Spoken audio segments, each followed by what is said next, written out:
भैयासाहेब विलासरावजी देशमुख साहेबांसारखं नेतृत्व लातूर जिल्ह्याला लाभलं म्हणून धाराशिव जिल्ह्यामध्ये 1983 पर्यंत तालुका असलेला लातूर जिल्हा धाराशिवच्या कितीतरी पटीनं पुढे गेला आणि ज्या जिल्ह्याचं नेतृत्व धाराशिव जिल्ह्याचं 40 वर्ष इथल्या लोकांनी केलं, नावच घेऊन टाकतो पद्मसिंह पाटील कुटुंबानं केलं, त्या जिल्ह्याची परिस्थिती काय भैयासाहेब? तर आकांक्षित जिल्ह्याच्या यादीत, दरिद्री जिल्ह्याच्या यादीत आमचा जिल्हा तिसरा आणि त्या जिल्ह्याचं नेतृत्व करणारे मंत्री म्हणून असलेले पद्मसिंह पाटील ज्या वेळेस खासदारकीची निवडणूक लढवत होते त्या यादीत मात्र श्रीमंत खासदाराच्या यादीत तिसरे. भैयासाहेब एक फरक मला आवर्जून सांगायचा आहे. विलासराव देशमुख साहेबांनी जे काही नवं ते लातूरला हवं, जे काय करायचं ते लातूरला करायचं, कारण तिथल्या लोकांची बांधिलकी होती साहेबांची.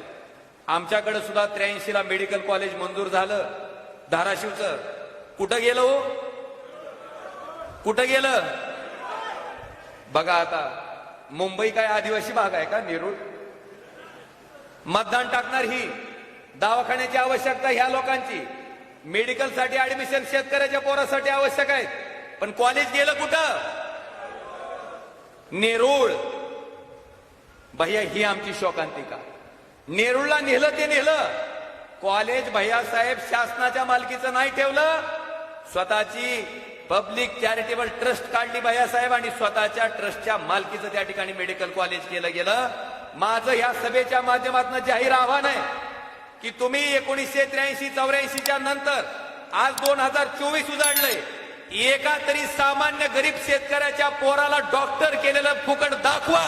ओमराजे या ठिकाणी जाहीर आव्हान देतोय की हे दाखवा तुम्ही एका तरी लेकराला डॉक्टर केलेलं आणि सांगा की ह्या शेतकऱ्याचा फायदा, या शेतकऱ्याच्या लेकराच्या मुलाचा फायदा त्या मेडिकल कॉलेजच्या माध्यमातून आम्ही केला.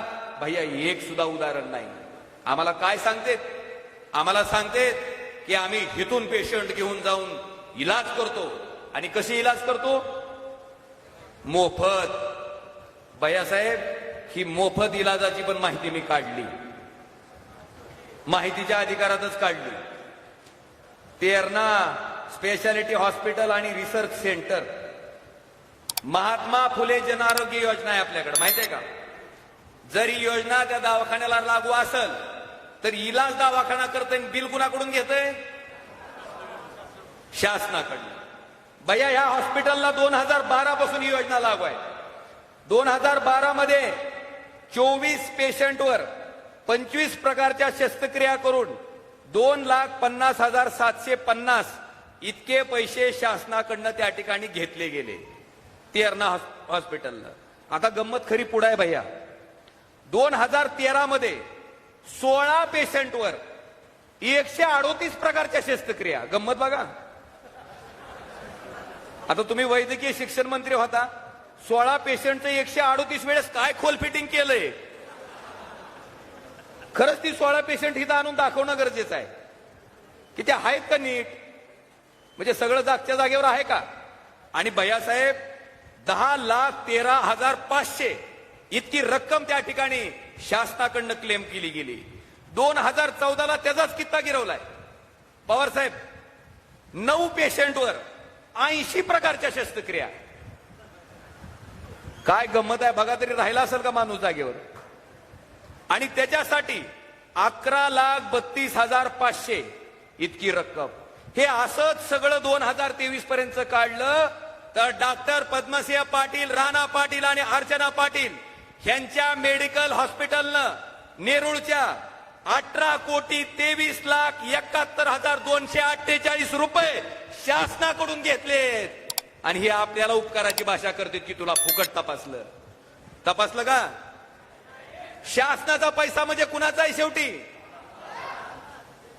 भैया ही त्यांची लबाडी. माझं जाहीर आव्हान आहे की ह्याच्या बाबतीतली ही 16 माणसं ज्याच्यावर 138 शस्त्रक्रिया केल्या आणि 9 माणसं ज्याच्यावर 80 शस्त्रक्रिया केल्या, ही माणसं जाहीर सभेत दाखवावी आणि काय काय उपचार केले ती सांगावे आणि तिथं येऊन भाषण करावं की आम्ही ह्यांच्यावर फुकट इलाज केले म्हणून. लबाडी चालणार नाही. अरे ती काळ गेला. तुम्हाला घाबरून, तुम्हाला दडपणाला बळी पडून, तुमच्या झुंडशाहीला दुंडशाहीला बळी पडून कोणतरी गप्प बसाल.